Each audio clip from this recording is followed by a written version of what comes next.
the support that's needed. It's not always possible because we've talked about lack of housing and lack of support services, but I think that is the focus. I think the focus of most of HomeGround's work is on trying to find those ways to get out of homelessness. But the problem is going to keep persisting, though, unless we change the inherent qualities of the system, isn't it?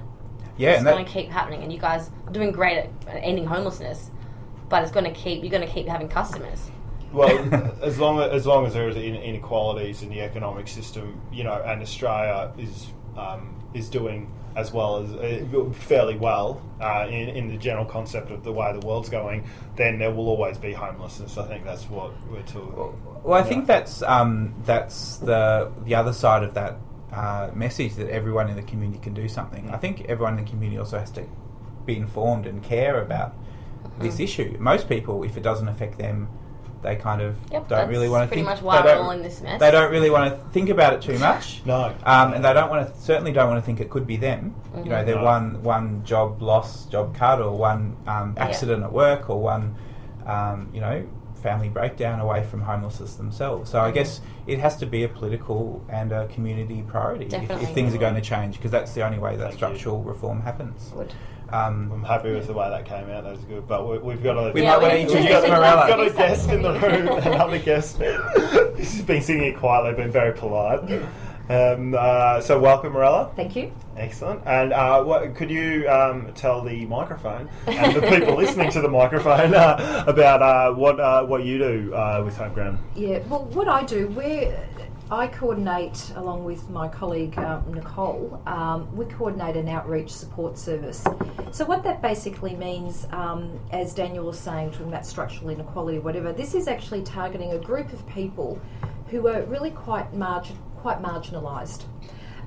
So that means they can't actually use health services and all sorts of services fairly readily because of things like long-term homelessness, where people actually begin to kind of lose their skills, they lose their health. People who sleep on the streets for a while, they actually die younger by a number of years. Haven't got the stats, but it is a significant number of years. So very significant health issues. We also support people who have a disability connected to a mental illness. So these are people with chronic mental illness. So getting your way through the world is quite problematic and needing a bit of support. So what we do, we have a team who does home-based outreach support, and that means they literally go out and meet people. And what they do, they do a bit of an assessment, see where people are at and see what they need. So they provide a case management service. Okay. So that means what type of service does this person need? How do they get there? How are we going to help them get there? So it's a holistic model, looking at their mental, physical, social health, and hopefully by the end of that, they're feeling a bit more comfortable with the world. And our target group, as I was saying, is people who have support needs, but they're homeless or at risk of homelessness. Sure. So just getting a home isn't enough. What do they need to do? Do they need some support in budgeting, in organising their day? So getting through the day can be a little bit problematic. Yeah. So we hope by the end of our time with us, they're feeling a little bit more comfortable with that, or are basically saying, this person's really struggling, maybe we'll look at a different type of housing where they live with others, or it's those types of things. So we're really talking about the pointy edge of people here. Yeah. It's not someone who's just lost their home and have had a job or whatever. Yeah. But people hopefully get on their feet pretty quickly. This is kind of the more long term, and we'll support people for it can go into years, so that's okay as well. Certainly. Yeah. And we are talking about people who have been sort of, I don't like to throw this term out too much, but sort of been left behind by the system a bit. Not necessarily so much as someone that's been reasonably successful at one point in their life and then gone down. So people who have necessarily not had the money in the household growing up, haven't got the education, life's been rough. Life's been rough, definitely. Life's been rough. Yeah. Health has been rough, or mental health has been rough, or a serious addiction issue for a long term can really damage a person's health and just their place in the world, what they feel about themselves. So we work, a part of what we do is to be advocates with other service and to work really closely with mental health services, addiction services, community health, all of those things. And one of the things we really try and do is make sure that people feel part of community, and that can be actually really hard if people have been on the margins for a long time. Yeah. So that's certainly part of what we want to do, and we work quite closely with the Aboriginal services around here. We have community barbecues down at Atherton Gardens, again just being with people, and we also work very closely with St Vincent's Mental Health. We've got a particular program that works with their mental health unit, targeting people who are homeless around here, so they're not discharged onto the street. So that's a really high priority. Certainly. Is that more of that's not really a scheduled interview, is it? That's a scheduled session of like, we're come and have a counselling session, we're going to have a chat. That's more like going out there and finding the people and talking to them. We get a lot of people. A lot of the people that we meet, we've got really good connections in the community services. So they'll come to us. They'll say, "I have so and so." People get, we get a lot of people from the mental health hospital itself. Certainly. So people come through there. Our crisis service at the front, if they've seen a person more than once, will say, just getting some housing for this person isn't enough. Can you help? And then we'll pick them up. So we need to talk to each other to make things happen. So certainly, we don't actually do a lot of going out on the streets, although we've picked up quite a few clients in some of our Street to Home program in the past.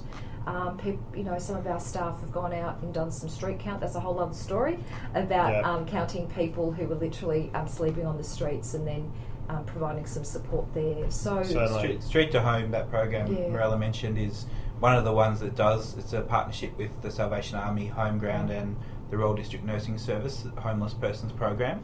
And it does actually go out once a year at 3 a.m. in the morning across the whole of inner Melbourne and go to places we know where people do sleep rough and find people and talk to them and actually go through a questionnaire about their health needs, their housing history, and work out. I mean, it sounds pretty almost pretty brutal, but to work out who's most at risk of dying, who's got the worst health problems, absolutely, and then trying to focus housing and support, like the outreach support program that Mirella runs, focusing on the people who are most at risk first and trying to get them off the street, because we know that people get sick, but people also die. Do these people want to be found in those situations? Oh, mostly they do. I mean, what we do know. No, continue, I'm sorry. What we do know that I think is kind of important is that I think the stats is approximately about 20% of people have recurring homelessness, So the other 80%, they have a crisis, and hopefully most of the time they can get on with their lives and get some housing. There may be poverty there, but that's okay. But the recurring homelessness is the pointy end, so to speak, and the people we work with. So quite often these people may have quite a significant mental health issue, but quite often they've come from very traumatised families, have been neglected. So as they've been growing up, life's been rough, and people don't have the community and the network and the family. And with the recurring homelessness, it's around almost managing trauma as well. So there's actually quite a lot of work to do to get a person's sense of self, their whole sense of, quite often they've had poor education. So, life's been tough. So, for instance, because you guys, Salvos, St Vincent de Paul's, Sacred Heart and St Kilda, these different contact centres. Are homeless people proactive in them wanting to find out? Do they even know you're here, or do they? Let's say out of the 20,000 in Victoria, 15,000 people just started pouring into these places tomorrow because they're actually, I can get help and I'm going to help myself, hypothetically, and they just poured in. What would happen? Do they actually know that you guys are set up to help them? Do they want to be helped? Yeah, I mean, we see 10,000 people just in HomeGround every year, around our services, and we just cover basically the inner cities for most of our services. So, and of course people want to be helped. I mean, one of the problems I think is this idea that homeless people are somehow different from you and me. Mm. I mean, of course. Well, that was I what I mean, wanted to wouldn't bring you up. want to be helped if you're, Absolutely, So I think there's a whole myth, and some people talk about, people choosing to be homeless they and do. that kind of thing. Is that? Have you ever come across which that? It's a bit of cop out. It might be a case of I think I think for the vast majority, it's a ridiculous idea. Yeah. But I think when you might get someone who refuses to engage with a service or turns down something, it could well be distrust. It could well they've been let down in the past by the system. It could be well that they have an untreated mental health issue or something that's preventing them, or they're not being given a decent. They might be offered some crisis, and that's a lot to do anecdotally. Some sort of short-term thing that they've been in before, and they know it might be an unsafe rooming house. That they know they're going to get beaten up, so they'll choose to sleep under in the park where they think they might be safer. Well, it's some choice, isn't it? It's having some choice out of something. It's a long road. Not good. Where they're saying, you know what? I know that they can't fix the problem. They will offer me another boarding house. If I go to one of these services, they will offer. They may offer me a boarding house. I really don't want to go because I feel so frightened being there.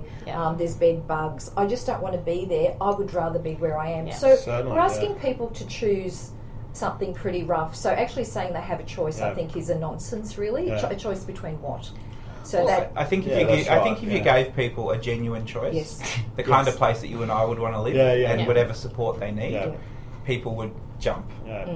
I think that's very real. Well, I think I want to bring up the the awkward thing of people saying that people who are homeless and at the bottom rungs of society deserve to be there because they haven't put in the effort, or this is not my opinion. You've got to pull yourself up by your bootstraps, and you've got to do the hard work, and then you'll get the loan of the house and buy. Exactly. And that welfare is a backward way of solving that, and it's not something that's going to help them, eradicate the problem. It's just a band-aid solution. So I want to know what are the responses, characteristic of personality characteristics wise, of people when you help them. Do you find that they feel like they're being taken care of and then won't help themselves and they're not grateful? Or do you think that these people have the ability to step out and make an effort? And, I just present you with that sort of idea. How does that fit with your experiences? It's a very big statement. I mean, there's a lot of, I suppose there's many ways to respond to that. The first thing I would say, there's two levels. One is the stuff we spoke about, structural inequality.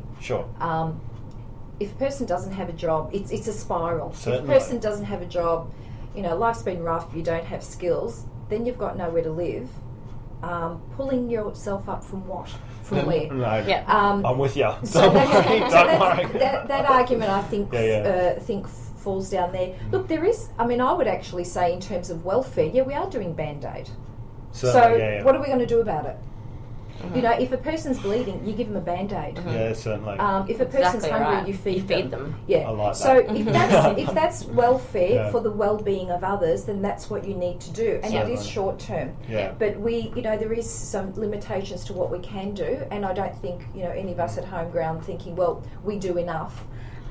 There's a lot more that can be done as a community, as a society, and how do we actually redistribute our wealth in this society? Who pays taxes? Where do they go? What we do with that? So that's kind of my take on it. What you want to add, Daniel? Yeah, no, I agree, and I think that you do. If someone is hungry, you do need to give them something to eat. But you need to. If you stop there, you haven't done the whole job. That's right. So I think we try to do the long-term thing, which is to get someone healthy and stable and in a home as often as we can. But of course, there is a lot of crisis work. If someone's unsafe tonight and they're unsafe tonight, and the first priority is finding them somewhere safe tonight, and then you look at the next day, and then you look at the longer-term thing. So, but I think I certainly think that I guess there's. I guess there could be potentially more focus on the long term. Sometimes all you end up doing is averting the crisis tonight. Yes. And then every day you're just saving, you're keeping somewhere safe tonight. And that means that they still don't have anywhere stable. They still don't have anywhere to call home. And that may be, a fair point. That's the managing homelessness idea. Homelessness. Is that you just keep them churning It's actually through. But you encourage them that you're always going to be there to help. That's, I think, one of the main things that people say against welfare and against aid is that you encourage them, letting them know that you will always be there if things go bad. So don't worry about sorting yourself out. But how's it any different? We expect, we have a Medicare system, we have a public health system, we have a public education system, we have, we all expect a lot of public services to be there when we need them. And I think that's because it we're all should be no different for someone who needs, a housing support or outreach support versus someone who needs an emergency ward at the children's hospital. So they're all part of the same kind of safety net. Certainly. Because humans are supposed to help each other, and